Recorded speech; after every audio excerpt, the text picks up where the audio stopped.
The septum, atrial septum, consists of two elements.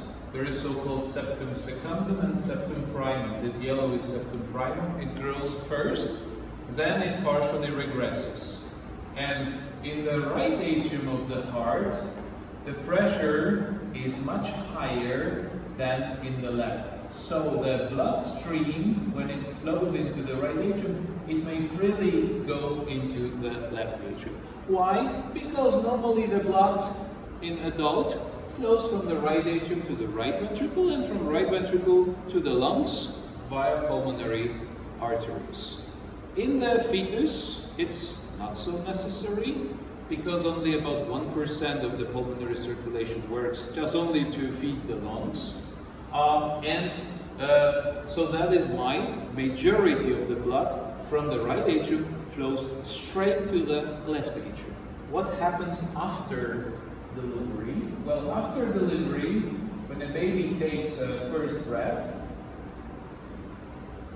and the pulmonary vessels open, the pressure in the right part significantly drops. So the pressure in the left atrium is big enough to press that septum towards the foramen ovale. So in this case, we have so-called probe patency of foramen ovale. So if we try to using a catheter, we can go from the right atrium to the left, but normally the blood does not flow between them because pressure in the left atrium is high enough to close that, to stick these septa together. In about 25% of population, it is, however, possible to go from the right atrium to the left atrium because this connection never becomes anatomical. It's only physiological. So it means that in about 25% of population, this yellow thing does not stick the white thing. Of course, in the picture. What does it mean? It means that in some individuals, electrocardiophysiologists are lucky enough that they don't have to actually break this connection, but they can enter fossa valis and they can slowly go into the left atrium, just flexing the septum primum, and they can go into the left atrium relatively easy. In the remaining 75%, they have to drill that septum, and later this pressure again allows it to close the communication between right and left atrium. In 2014, there was a huge study on the causative factors of causing a sudden death in young individuals.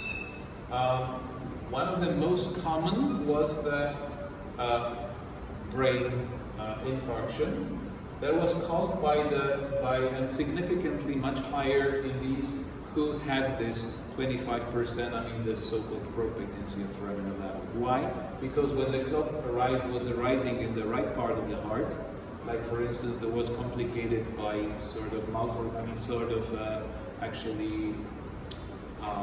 maybe not physiology, rather pathological predisposition for a formation of the clots in the venous system. These clots were flowing into right atrium and they could flow directly into the right ventricle.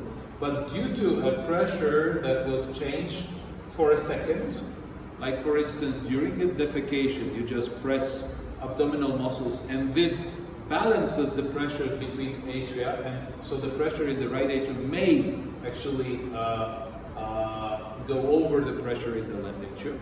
So the opening opens and the clot may flow directly from right atrium to left atrium, and then if it flows into the left ventricle, then it goes through the via aortic arch, and the first branches on top are usually the carotid arteries. Well, that's just a curiosity. Now, we have